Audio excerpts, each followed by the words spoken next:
अक्सर देखा है कि जुडिशरी पे सवाल या तो आम आदमी उठाता है या तो वो लोग उठाते हैं जो पॉलिटिकल पार्टी से जुड़े हुए हैं।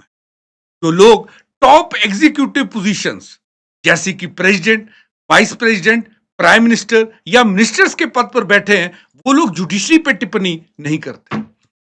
लेकिन लंबे टाइम से हम लोग देख रहे हैं कि भारत के वाइस प्रेसिडेंट जुडिशरी के ऊपर सवाल उठाते, और ये वो सवाल उठाए उन्होंने जो पब्लिक डोमेन में है, तो हम सबको जो रीजन पता है, जो बातें, जो खबरें हम सबको पता है, वही सवाल उन्होंने जुडिशरी के ऊपर उठाए। जैसे कि कैश, एक ह्यूज कैश पकड़ा जाता है हाई कोर्ट के जज के घर, लेकिन अभी तक कोई एफआईआर नहीं हुई। दूसरी बात कि जजेस पोस्ट रिटायरमेंट पोस्टें यानी रिटायरमेंट के बाद पोस्ट होल्ड क्यों करते हैं? जजेस को तो इंपार्शियल रहना चाहिए। तीसरी बात कि अगर सीबीआई का डायरेक्टर अपॉइंट हो रहा है फॉर एग्जांपल, उसमें chief justice of India committee में क्या कर रहे हैं? क्यों नहीं एग्जीक्यूटिव को ही एग्जीक्यूटिव को अपॉइंट करना चाहिए? और उन्होंने सबसे बड़ी जो बात कही है वो ये है कि लेजिस्लेचर और एग्जीक्यूटिव यानी पार्लियामेंट और प्रधानमंत्री तो जुडिशरी के कामों में दखल अंदाज नहीं करते, वो तो जजमेंट नहीं लिखते। लेकिन कई बार देखा गया है कि जुडिशरी लेजिस्लेटिव और एग्जीक्यूटिव के कामों में दखल दे रहा है। तो पहला इशू जो उन्होंने उठाया वो ये था कि दिल्ली में हाई कोर्ट के जज के घर जब आग लगती है, फायर डिपार्टमेंट पहुंचता है, उन्हें वहां पर कैश मिलता है। होना क्या चाहिए था? होना चाहिए था कि उनके खिलाफ कंप्लेंट होती, एफआईआर होती, आगे कार्रवाई की जाती कि इतना सारा कैश उनके पास आया कहां से।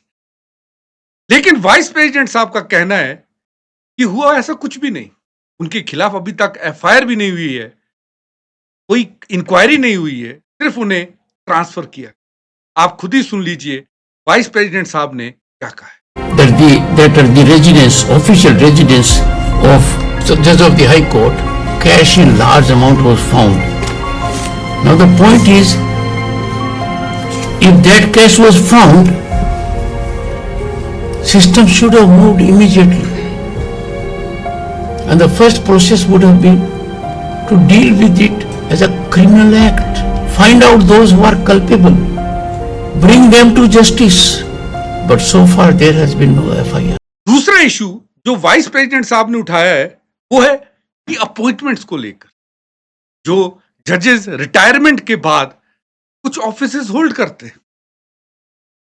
वाइस प्रेसिडेंट साहब का कहना है कि अगर हम हमारे संविधान का आर्टिकल 124 खोलें तो वहां पर सिर्फ एज लिखी है कि जजेस किस एज तक ऑफिस होल्ड कर सकते हैं।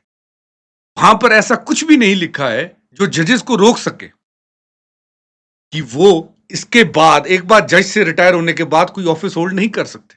ऐसा बहुत सारे ऑफिसर्स के लिए लिखा हुआ है, जैसे पब्लिक सर्विस कमीशन के ऑफिसर्स के लिए, यूनियन हो या स्टेट हो, वो पब्लिक ऑफिस होल्ड नहीं कर सकते।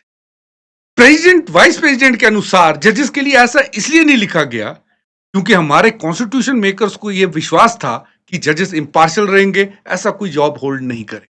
आप खुद ही सुनिए वाइस प्रेसिडेंट साहब ने क्या कहा। Certain constitutional authorities are not permitted to hold assignment after their office. Like a public service commission member cannot take any assignment under the government. CAG can't take that assignment. Chief Election Commissioner and election commissioners can't take that assignment because they must be free, not to be subjected to allurements and temptations. This was not for judges. Why?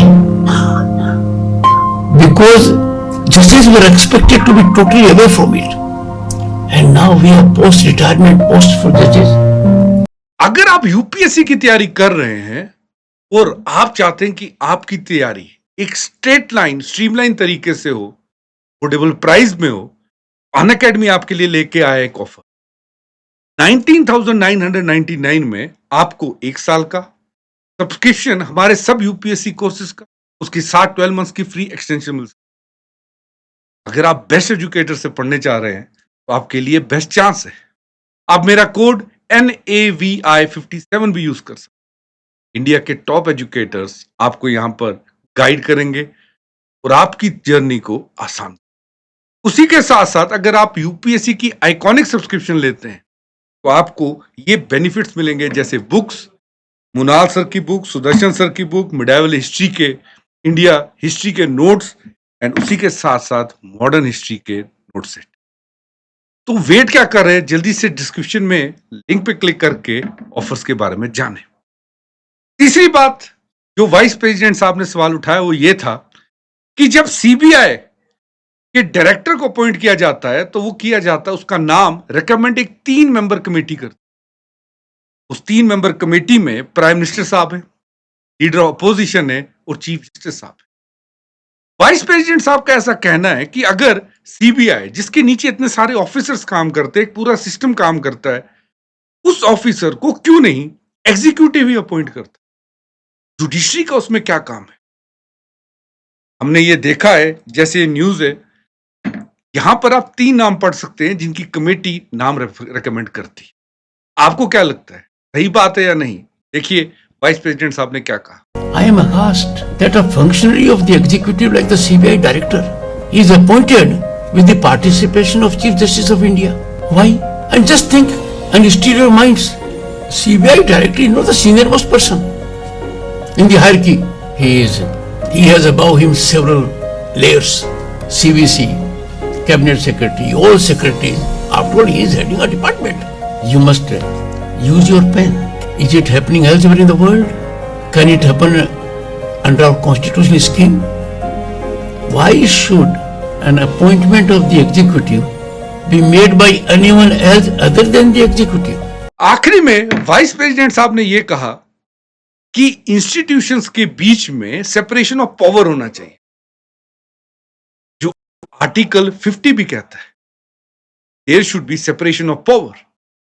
अगर legislative और executive judiciary की judgments में दखल अंदाज नहीं देते तो judiciary क्यों लेजिस्लेटिव और एग्जीक्यूटिव के कामों में इंटरवीन करता है? वाइस प्रेसिडेंट साहब का ऐसा कहना है कि doctrine of separation of powers के खिलाफ है ये।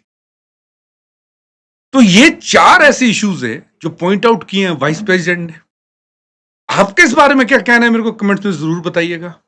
और मैंने अनअकैडमी की ऐप पर एनसीईआरटी इंडियन पॉलिटी शुरू कर दी है, बैच ज्वाइन कर लीजिए, अपनी तैयारी को आसान बनाइए।